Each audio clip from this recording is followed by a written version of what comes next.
여러분, 많은 분들이 자기의 인생의 성숙을 위해서 모델을 두고 또 그 모델의 그 발자취를 따라가는 분들 참 많습니다. 내가 본받고 싶은 사람, 정치를 하는 사람은 정치가 중에서 자기의 모델을 찾고 또 자기의 전문 분야에서 모델을 찾고 인생에 참 좋은 그러한 본보기로 삼을 수 있는 사람들을 찾아서 그들이 살아갔던 그 모습의 발자취들을 따라가면서 살아갑니다. 그러다 보면 마치 가랑비에 옷 젖는 것처럼 그 사람을 흉내내게 되고 어느 순간에 그 사람을 닮아가는 모습들을 보게 되죠. 그래서 내가 어떤 사람을 따라가느냐, 이것은 참 중요합니다. 많은 사람들이 자기가 이 사람 닮고 싶다 생각하는 그러한 위인들이 있습니다. 그런데 오늘 본문에 보니까 사도 바울은 우리에게 하나님을 본받으라고 말씀을 하고 있어요. 부패하고 연약한 우리 인간이 어떻게 하나님을 본받을까요? 이거 좀 당돌한 말 아닌가 싶은 생각이 드는데 가만히 살펴보면 전혀 그렇지 않습니다. 우리는 하나님의 사랑을 입은 자녀들이죠. 아버지를 본받으라라고 하는 것은 너무나 당연한 것이라고 말할 수 있습니다. 성령님께서 우리 안에 내주하셔서 우리의 아버지 하나님을 본받도록 만들어 주시죠. 그래서 하나님을 본받는 것은 굉장히 높은 수준의 요구라서 우리에게 부담이 되는 것도 사실이지만 동시에 우리 모든 그리스도인의 특권이기도 합니다. 왜? 우리는 하나님의 자녀이기 때문이죠. 하나님의 자녀라는 고귀한 신분을 가진 사람만이 아버지를 본받으라고 말할 수 있기 때문에 그렇습니다.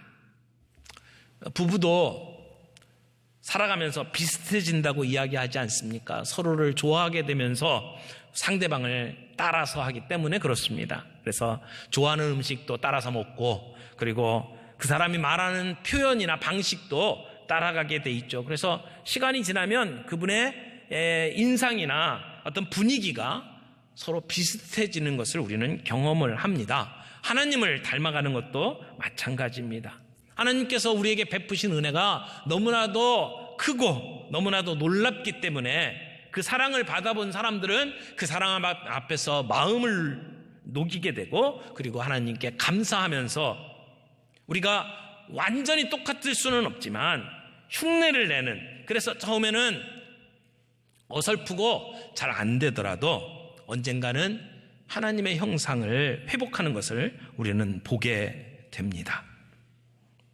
에베소 교회 성도들이 하나님을 본받을 수 있다면 우리도 하나님을 본받을 수가 있습니다. 물론 우리의 힘으로는 불가능합니다. 우리 안에 함께 하시는 성령님께서 우리를 도와주시면, 우리를 이끌어 주시면 우리는 하나님을 본받는 자가 될 수 있습니다.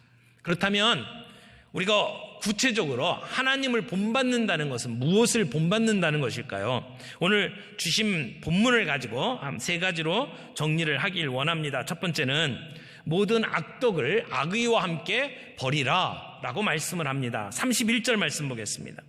31절 다 같이 읽겠습니다. 너희는 모든 악독과 노함과 분냄과 떠드는 것과 비방하는 것을 모든 악의와 함께 버리고.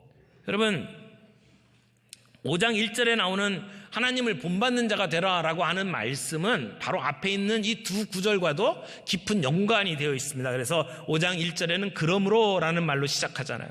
그 앞에 있는 말씀을 받아가지고 하나님을 본받는 자가 되라고 이야기를 합니다. 하나님의 새롭게 창조함을 받은 새로운 공동체에 속해 있는 하나님의 사람들은 버려야 될 게 있고 그리고 추구해야 될 것이 있습니다. 31절은 버려야 될 것을 이야기하고 32절은 우리가 본받아야 될, 실천해야 될 것을 이렇게 대조적으로 보여주고 있는 것입니다. 여기 31절에 보면 악독, 노함, 분냄, 떠드는 것, 비방하는 것 이렇게 나오죠. 이 말이 무슨 말인지 간단하게 좀 살펴보겠습니다. 악독이라고 하는 것은 우리가 어떤 것을 볼 때 선한 것은 보지 않고 아주 나쁜 것만 보려고 하는 태도를 악독이라고 말할 수 있습니다.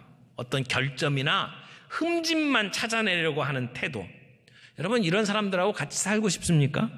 아마 어떤 공동체도 이런 사람은 좋게 보지 않을 겁니다. 그 다음에 나오는 단어가 노함과 분냄. 이건 거의 같은 말입니다.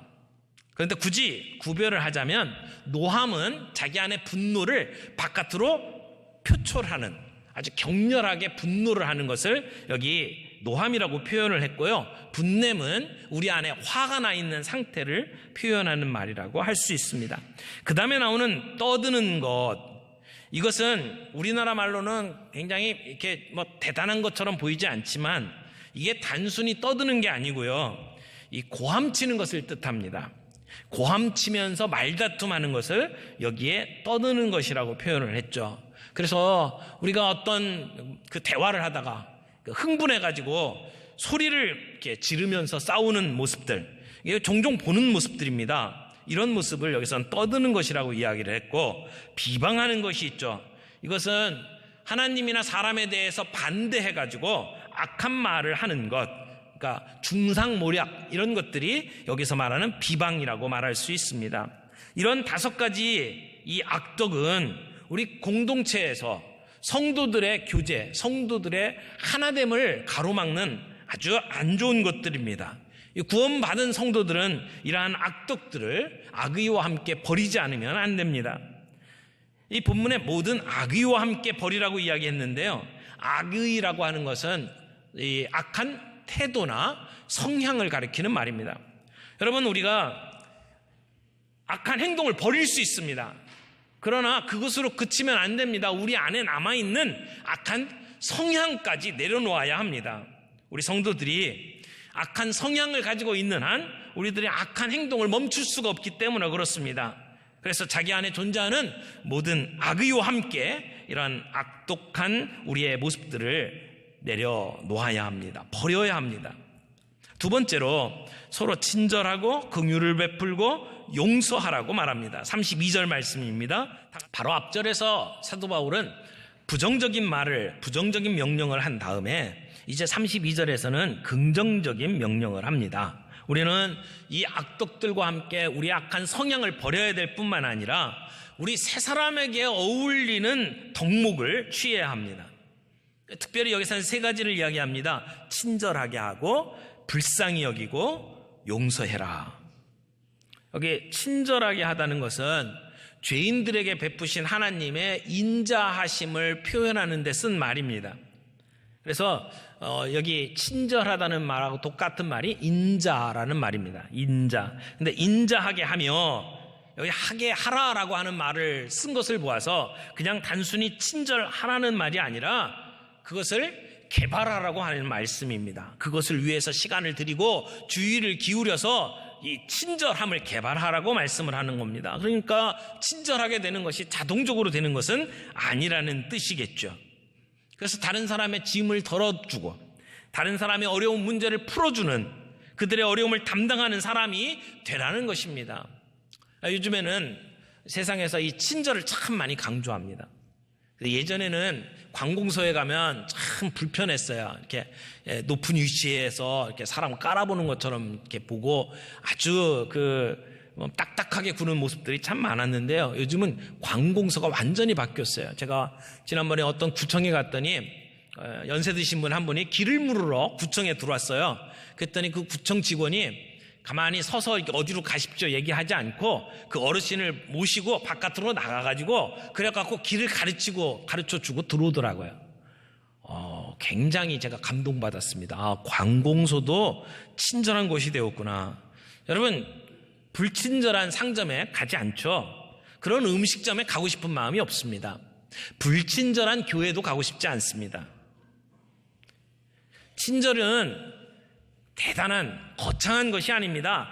작은 것에 사람을 배려하는 것이 친절입니다. 감동적인 실화를 모아서 낸 책이 하나 있습니다. 눈물이 나올 만큼 좋은 얘기라는 책이 있는데 그 책에 보니까 이런 얘기가 나오더라고요. 어떤 부인이 술에 취해서 폭력을 휘두르는 남편 때문에 싸우고 그리고 어린 딸을 데리고 집을 뛰쳐나왔어요. 그래서 집 앞에 택시를 타고 친정집을 향해서 갑니다. 한 30분 정도 달려가지고 친정집에 거의 다 왔을 때에 그 운전수 분이 갑자기 입을 열어서 이런 말을 하더랍니다. 어린아이를 데리고 이렇게 밤늦게 어딜 가는 거 보니까 남편하고 싸운 모양이죠. 뭐 자세한 얘기는 묻고 싶지 않은데 오늘 그냥 가만히 남편 곁에 돌아가세요. 이렇게 늦은 시간에 부모님께 가면은 부모님이 얼마나 걱정을 하시겠어요. 제가 택시비는 안 받을 테니까 집으로 돌아가시죠. 그리고는 그 친정집 앞에 차를 세우질 않고 차를 돌려가지고 차 탔던 곳에 가서 내려드렸답니다. 그 운전기사의 그 친절에 그 여자분 눈물을 흘리면서 감사했고요. 남편하고 문제가 있을 때마다 그 운전기사의 친절함에 참 마음 이렇게 새기고 감사했다는 그 글을 보았습니다. 여러분, 조그만 친절을 받아도 세상은 살맛이 납니다. 두 번째 보니까 불쌍히 여기며라는 말이 나오죠. 이 불쌍히 여긴다는 말은 연민의 감정을 가지고 자비를 베푸는 것을 의미합니다. 본래 이 인자, 이 친절함이라든지 여기서 말하는 이 긍휼, 불쌍히 여기는 것은 하나님께 속한 것입니다. 하나님께서 자기 백성들을 인자하게 대하시고 불쌍히 여기셔서 그들의 죄를 용서해 주시지 않습니까? 다른 말로 우리 구원받은 성도들은 하나님의 인자하심, 하나님의 긍휼하심, 하나님의 용서를 경험한 사람입니다. 그러므로 오늘 우리에게 주시는 이 말씀은 성도들이야말로 하나님의 인자하심을 경험했으니까 서로 인자해라. 하나님이 우리를 불쌍히 여기신 것을 경험했으니까 서로 불쌍히 여겨라. 이렇게 사는 것이 하나님의 백성의 모습이다. 새로운 공동체의 새 사람의 모습이다라고 말을 하는 것입니다. 예수님도 사람들을 불쌍히 여기셨습니다. 많은 병자들, 굶주린 자들이 예수님께 나올 때 예수님은 그들을 불쌍히 여기시고 고쳐주셨습니다. 성경에 보면 이런 얘기도 나오죠. 홀로 사는 과부가 아이만 의지하면서 살았는데 그 외아들이 죽었습니다. 그래서 나인성에서 긴 장례 행렬이 이제 동네 밖으로 나오고 있던 상황에 예수님을 만납니다. 그때 예수님께서는 그 과부를 부시고 그리고 불쌍히 여기셔서 울지 말라고 하시고 그 외아들을 살려주신 사건이 누가복음에 나옵니다.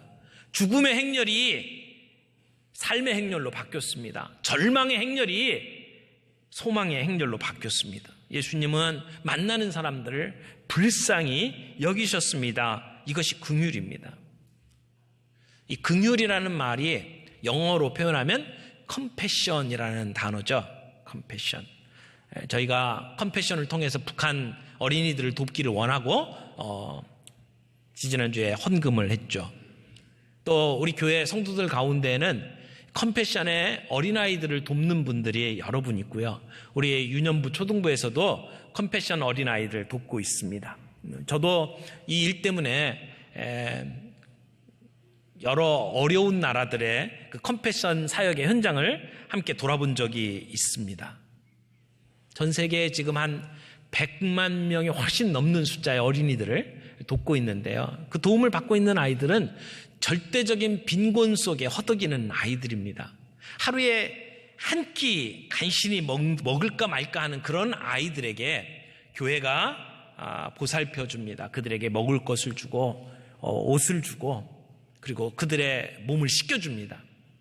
그들이요, 그 아이들이 한번 교회에 와서 앉았다 가면 일주일 동안 그 냄새가 나갖고 그 자리에 이렇게 앉을 수가 없을 정도로 아이들이 그 냄새가 납니다. 한 달에 한 번 씻을까 말까 그런 환경 속에 자라나는 아이들이기 때문에 그런 아이들을 교회가 돌보려면 씻어줘야 합니다. 씻겨주고 그리고 학교에 보내서 공부하게 하고 학교 마치면 교회로 옵니다.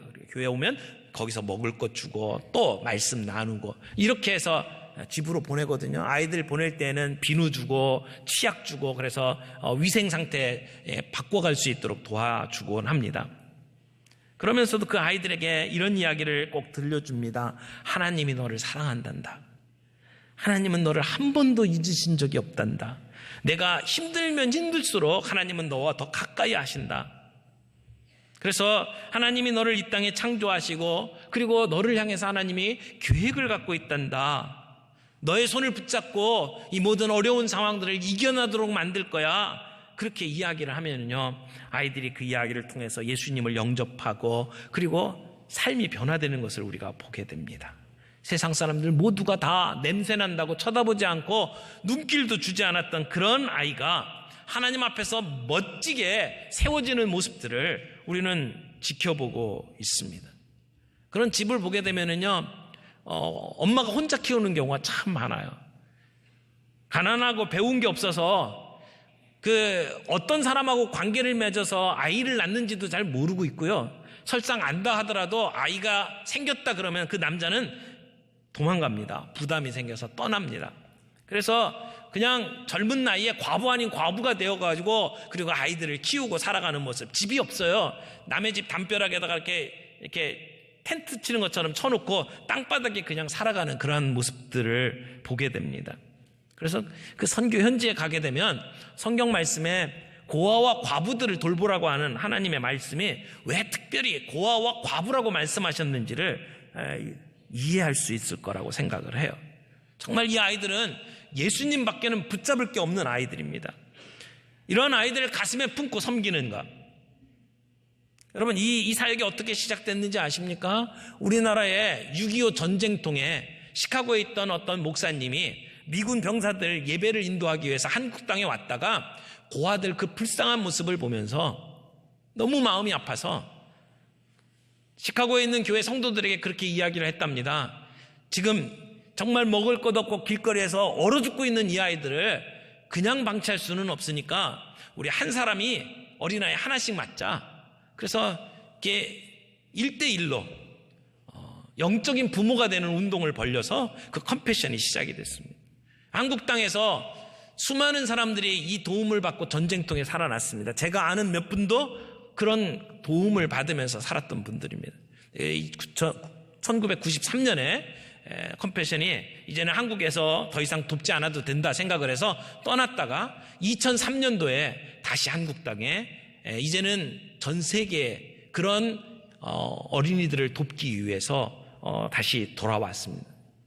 컴패션, 긍휼한 마음이 만들어낸 역사라고 생각을 합니다. 우리 주님이 우리를 불쌍히 여기셨기 때문에 우리도 서로 불쌍히 여기는 마음이 필요하다는 것입니다.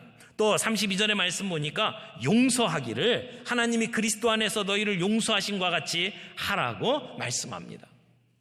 용서하라는 겁니다.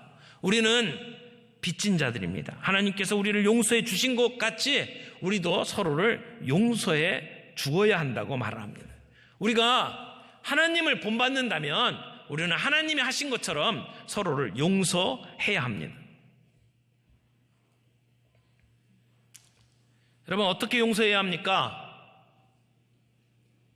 마태복음 18장 21절에 보면 베드로가 형제가 내게 죄를 범하면 몇 번 용서해 주어야 합니까? 7번입니까? 라고 물어봅니다.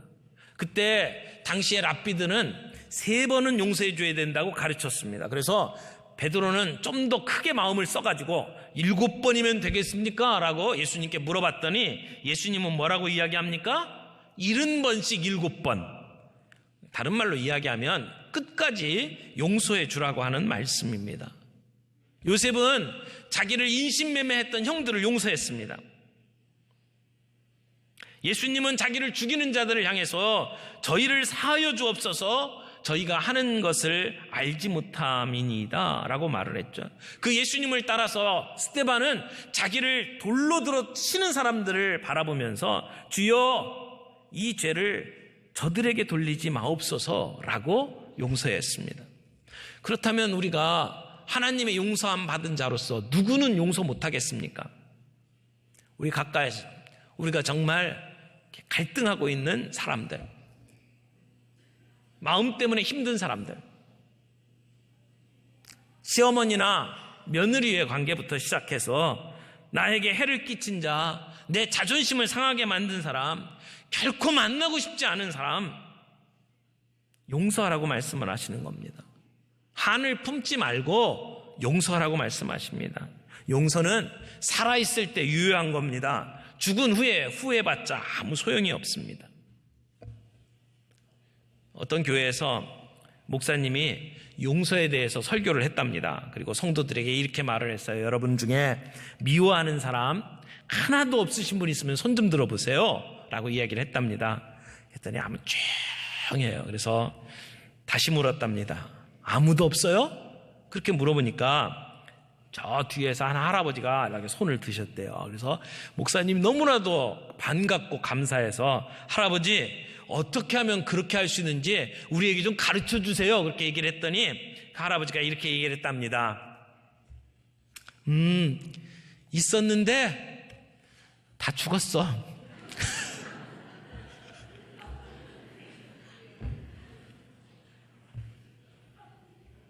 여러분, 용서하지 않으면요, 우리가 미워하는 그 사람을 우리가 닮게 돼 있습니다. 용서하지 않으면 우리가 하나님을 닮아갈 수가 없습니다. 물론 용서는 쉬운 게 아닙니다. 그러나 용서하라고 말씀하십니다. 용서는 우리가 해야 될 것이지만 원수 갚는 것은 하나님께 속해 있습니다. 그러므로 용서해야 된다는 것입니다. 이것이 하나님을 본받는 모습입니다. 마지막으로 세 번째, 5장 2절 말씀을 보겠습니다. 그리스도께서 너희를 사랑하신 것 같이 너희도 사랑 가운데서 행하라. 우리 보고 사랑 가운데 행하라고 이야기합니다. 그 이유가 뭡니까? 사랑 가운데 행하신 그리스도를 본받기 위해서라는 것입니다. 그리스도를 본받는다는 얘기는 하나님을 본받는 것과 같은 말이잖아요. 그리스도께서 십자가에서 우리를 위해서 자신을 버리신 것은 우리를 위해서 자기 아들을 버리신 하나님의 사랑과 같은 사랑의 행위입니다. 그러므로 하나님을 본받는 것은 하나님의 사랑을 본받는 것이고 동시에 그리스도의 십자가의 사랑을 본받는 것입니다. 그분이 우리를 위해서 자기 자신을 버리시고 향기로운 제물과 희생 제물로 하나님께 드리셨느니라. 짐승을 잡아서 드린 희생 제물처럼 예수님은 사랑을 우리에게 베푸셨다는 겁니다. 그 사랑을 오늘 우리가 받고 이 자리에 있지 않습니까? 사랑을 경험한 사람은 사랑에 반응해야 합니다. 하나님께서 치르신 아들을 내어주신 그 사랑, 자신의 몸을 십자가에 못 박아 죽이는 그 십자가의 희생과 사랑, 그 사랑이 얼마나 크고 위대한지를 깨닫는 순간 우리는 그 하나님의 사랑에 감격해하면서 우리는 다른 사람들을 사랑하게 된다는 것입니다. 이것이 하나님을 본받는 것입니다. 여러분, 하나님을 본받기를 원합니다. 아멘? 하나님을 본받게 되기를 바랍니다. 하나님을 본받는 것은 31절에 이야기한 것처럼 우리의 모든 악덕들을, 그것을 악한 우리의 성향과 함께 버려야 하는 것을 의미하는 것이고 32절에서 이야기하는 것처럼 서로 친절하게 하고 불쌍히 여기고 그리고 용서하는 것, 그리고 5장 2절에 있는 말씀처럼 사랑하는 것이라고 이야기를 합니다. 오늘 우리 모두가 그 하나님을 본받는 자들이 되기를 바랍니다.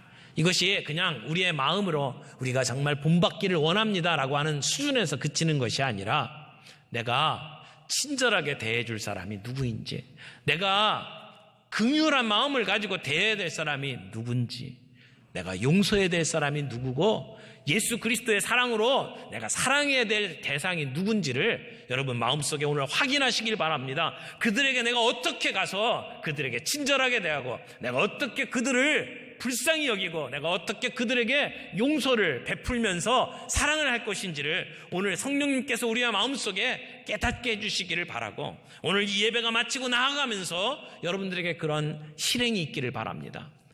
주님이 주신 말씀 앞에 순종할 때 우리의 모습들이 변화되고 하나님을 본받게 될 줄로 믿습니다.